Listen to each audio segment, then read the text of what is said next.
उफाळलेला आहे. बिहारच्या मंत्र्यांनी तर थेट राज ठाकरेंना आव्हान दिलेलं आहे. राज ठाकरे महाराष्ट्राचे राजा आहेत का असं म्हणतात आणि आम्ही बिहार भवन बांधूनच दाखवू. बिहारचे एक मंत्री अशोक चौधरी मला वाटतं त्यांचं नाव, त्यांनी एक आव्हानाची भाषा केलेली आहे की बिहार भवन आम्ही महाराष्ट्रात बांधून दाखवू. बघा, हा देश सगळ्यांचा आहे. भारतीय संविधानानं प्रत्येकाला देशांतर्गत कुठेही फिरण्याची, राहण्याची, नोकरी करण्याची, काम करण्याची अधिकार दिलेला आहे आणि हे संविधान आम्हालाही माहीत आहे. आता ही जी भाषा आहे बिहारच्या मंत्र्यांची, ती अधिक त्यांना संयमी आणि सौम्य शब्दात वापरता आली असते. मुंबईत बिहार भवन त्यांना कशा करता बांधायचं आहे? पाटण्याचा विकास करावा, बिहारचा विकास करावा. पण मुंबईमध्ये बिहारच्या जनतेची इथे जे रोजगाराला येतात त्यांची संख्या जास्त झाल्यामुळे त्यांना असं वाटतंय की बिहार भवन इथे बांधावं. इतर राज्यांची सुद्धा भवनं मुंबईत, नवी मुंबईत उभारली गेली. माझं राज्याच्या मुख्यमंत्र्यांना असं आव्हान आहे, देवेंद्र फडणवीसांना, मुंबईमध्ये किंवा मुंबईच्या आसपास बिहार भवन उभारण्यासाठी तुम्हाला जमीन द्यावी लागेल. जमीन तर ते पाटण्यावरून आणणार नाहीत ना. मग त्यासाठी तुम्हाला एक सर्वपक्षीय बैठक घ्यावी लागेल. घ्या आणि लोकांना सांगा की मी मुंबईत बिहार भवनला जागा देतोय आणि त्या बदल्यात आपण बिहार सरकारकडे एक मागणी केली पाहिजे की पाटण्यामध्ये आम्हाला 5 एकर जागा द्या, आम्हाला महाराष्ट्र भवन उभं करायचं. का महाराष्ट्रातले असंख्य लोक जातात, गयाला जातात, पाटण्याला जातात, इतर ठिकाणी जातात. आम्हाला 30 माळ्याचं महाराष्ट्र भवन पाटण्याला उभारण्याची संधी मिळावी. ही सांस्कृतिक देवाणघेवाण आहे असं मी मानतो. बिहारी बांधव जर आमचे असतील तर मराठी बांधवांना तुम्ही तिकडे स्वीकारलं पाहिजे. ही सांस्कृतिक देवाणघेवाण आहे आणि ती संपूर्ण देशभरात असायला हवी. फक्त मुंबईवरच आक्रमण का? मुंबईत जागा हवी असेल तर गौतम अडाणीकडून घ्यावी बाजारभावाने, FIR सह. सरकारकडून हवी असेल तर सरकारनं त्या बदल्यात बिहार सरकारकडे 5 ते 6 एकर जागा पाटण्यामध्ये, Gola road, Bailey road, new Pataliputra colony हे महत्त्वाचे तिकडले चांगले भाग आहेत बरं का, चांगल्या वस्त्या आहेत. तिथे आम्हाला 5-6 एकर जागा तुम्ही द्या, आम्हाला तिथे महाराष्ट्र भवन बांधायचं, आमची काही अडचण नाही आहे. आम्ही महाराष्ट्र देशाचं संविधान मानणारे लोक आहोत मिस्टर चौधरी, बरं का. तुमच्यासारखे आकांड तांडव करणारे लोक आम्ही नाही आहोत. पण मुंबईची परिस्थिती समजून घ्या, मुंबईची अवस्था काय झाली आहे ते समजून घ्या. उगाचच वातावरण बिघडेल अशा प्रकारची वक्तव्य कृपा करून करू नका.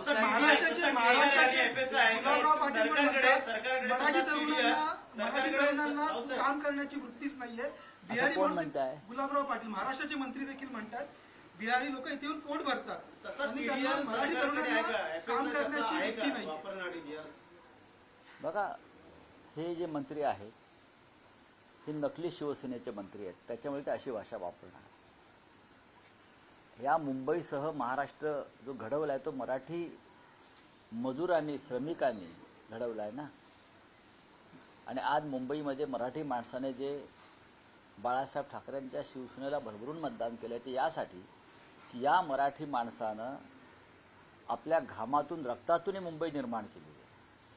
त्याच्यावर असं सहज कोणाला डल्ला मारता येणार नाही. पण आता सगळं डुप्लिकेट असल्यामुळे त्यांचे विचारसुद्धा डुप्लिकेट आहे. ही जी भूमिका मांडलेली आहे त्या मंत्र्यानं, ती त्यांच्या पक्षाचे प्रमुख महाराष्ट्राचे, देशाचे प्रमुख अमित शहा आहेत, त्यांच्या पक्षाचे राष्ट्रीय अध्यक्ष अमित शहा आहेत. एकनाथ शिंदेना मान्य आहे का की मराठी तरुण आळशी आहे, मराठी माणूस काम करत नाही, हे त्यांना मान्य आहे का? त्यांनी सांगावं ना, मग आम्ही उत्तर देऊ.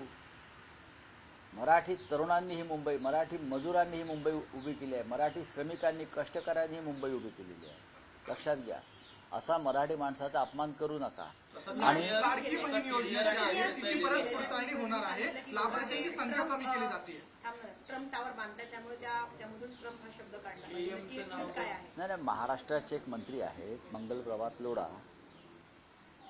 त्यांच्याशी दावोसला जाऊन त्यांच्या कंपनीशी मुख्यमंत्री देवेंद्र फडणवीस यांनी एक MOU सही केलेला आहे, व्यापार करार केलेला आहे. त्यांचं असं म्हणणं आहे की जे मुंबईतलं प्रख्यात केम रुग्णालय आहे परळचं, ते KM म्हणूनच वर्षानुवर्ष ओळखलं जातं, त्याच्यामध्ये किंग एडवर्ड हा शब्द काढावा.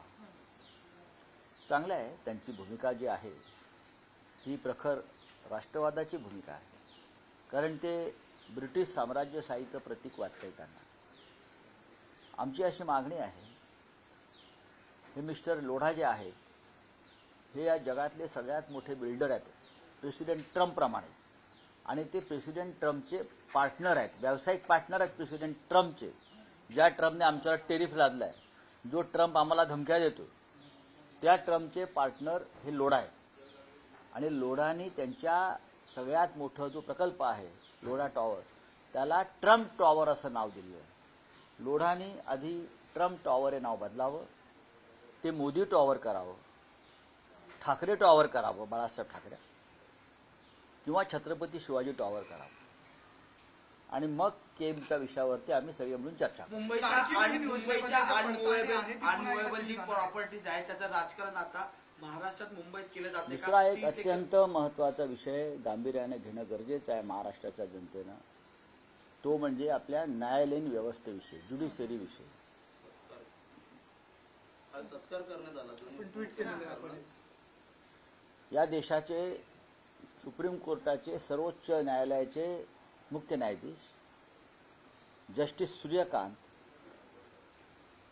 यांच्यासमोर गेल्या 3.5 वर्षापासून शिवसेना कोणाची, शिवसेनेचं चिन्ह कोणाचं, धनुष्यबाण कोणाचं, खरी शिवसेना कोणाची, या संदर्भातला खटला जवळजवळ 3 वर्षापासून प्रलंबित त्यांच्या टेबलावर आहे. आणि हे महाशय तारखांवर तारखा देत आहेत, स्वतःच तारीख ठरवतात आणि स्वतःच 2-2 महिने तारीख पुढे ढकलतात. अशा पद्धतीनं घटनाबाह्य पद्धतीनं शिंदे गटानं 4 निवडणुका लढवल्या. आता परत 21 तारखेला त्यांनी फायनल हिअरिंगची तारीख दिली आणि ती त्यांनी ऐकली नाही, ती पुढे गेली. असे जस्टिस सूर्यकांत हे मुंबईला उतरले परवा. राजशिष्टाचारानुसार त्यांचं स्वागताला प्रोटोकॉलनुसार मुख्य सचिव जायला पाहिजे, प्रोटोकॉल अधिकारी त्या खात्याचे सचिव जायला पाहिजे, अधिकारी वर्ग जायला पाहिजे.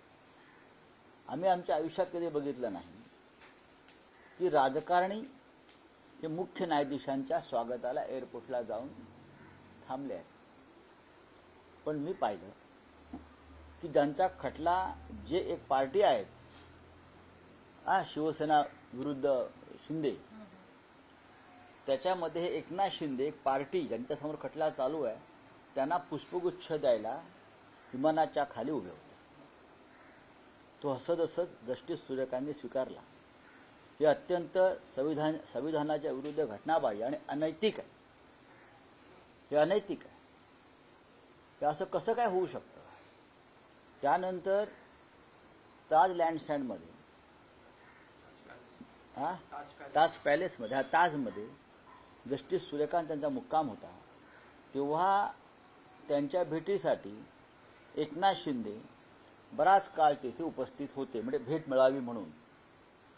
ज्यांचा खटला ज्या न्यायमूर्तीसमोर सुरू आहे त्यांना भेटणं, त्यांच्यावर राजकीय प्रभाव टाकणं, हे जर चालणार असेल तर या देशाच्या न्यायव्यवस्थेवरील उरला सुरला विश्वास उडून जाईल.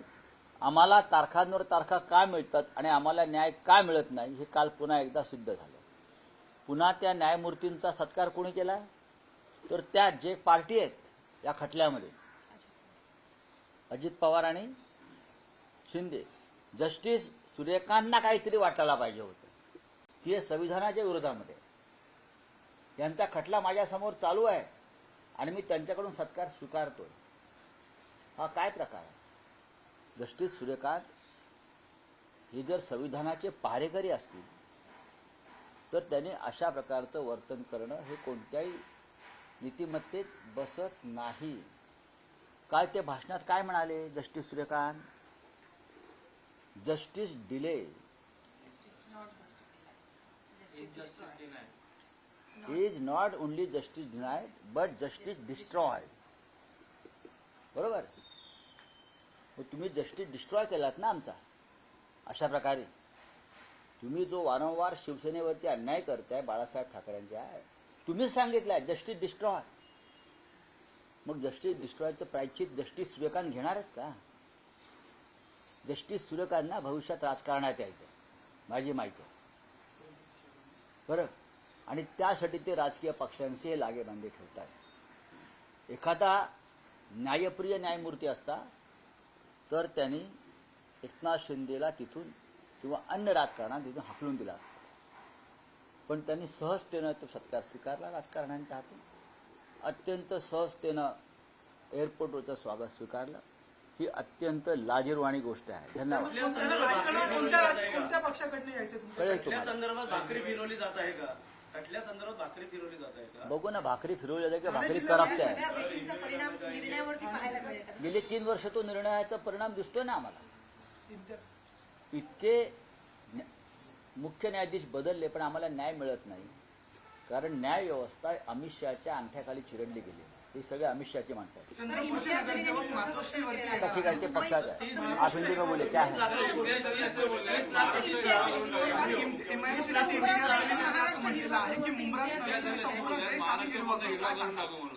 आप पूछिए. हिंदी में जानना चाहेंगे कि जस्टिस सूर्यकांत महाराष्ट्र में थे और उनके स्वागत के लिए जो राज्य के 2 मंत्री हैं, देखिए, ये राजशिष्टाचार के खिलाफ है,